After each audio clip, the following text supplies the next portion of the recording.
to Be a Human Being is the second album by British indie pop band Glass Animals, released August 26, 2016.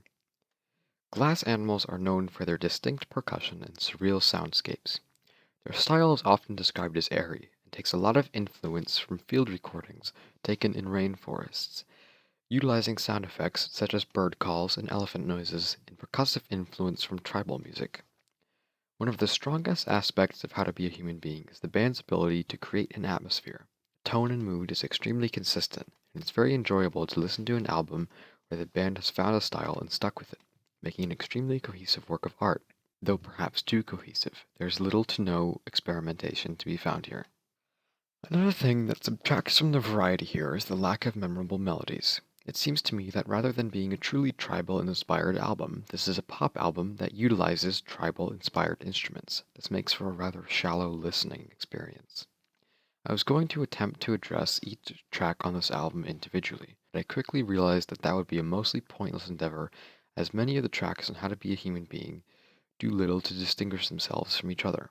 It really does feel like what Glass Animals has done is reskin generic pop rock. Once the very shallow layer of exotic sound has been pulled back, this is uninspired music that finds its roots in Coldplay, Maroon 5, and other bands like that. That being said, I do have a few words to say about the songs that lift themselves above the others.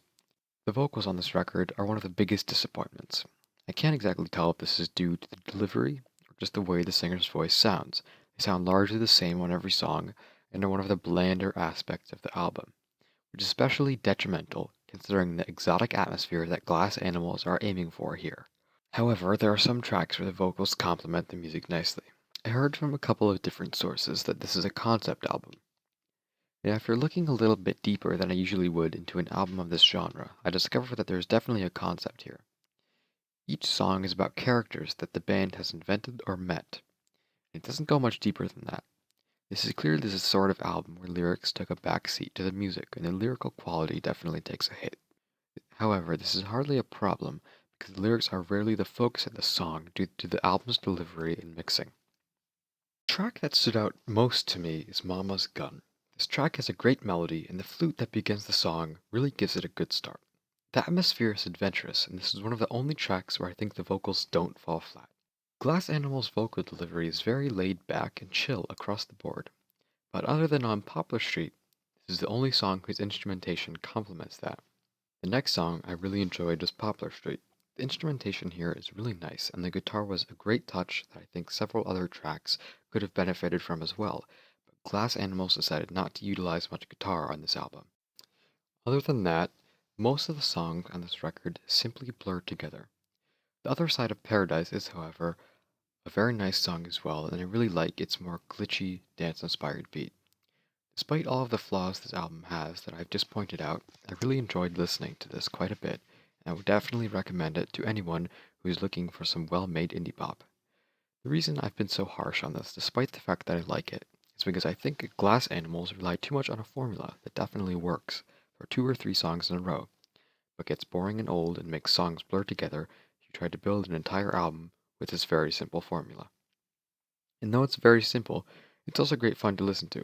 That's why I like the tracks that just go the extra mile to change it up. If you like pop rock or psychedelic pop, I think you will definitely like this album. Personally, it took me a few listens to warm up to the style Glass Animals brings to the table here, but this is a very fun and accessible album, despite an unfortunate lack of stylistic variation and originality. I give this album a 6 out of 10. I would recommend this to anyone who is a fan of bands like Vampire Weekend, Alt J, and Chet Faker. The albums I've enjoyed the most this week are The Wild Hunt by the Tallest Man on Earth, Bon Iver's self-titled record, and Demon Days by Gorillaz. I've included links to my music website profiles and more resources for this album in the description. Please subscribe if you enjoyed the video and would like to see more, or leave feedback in the comments. I'm Attic, and this is Asclepius' Rooster.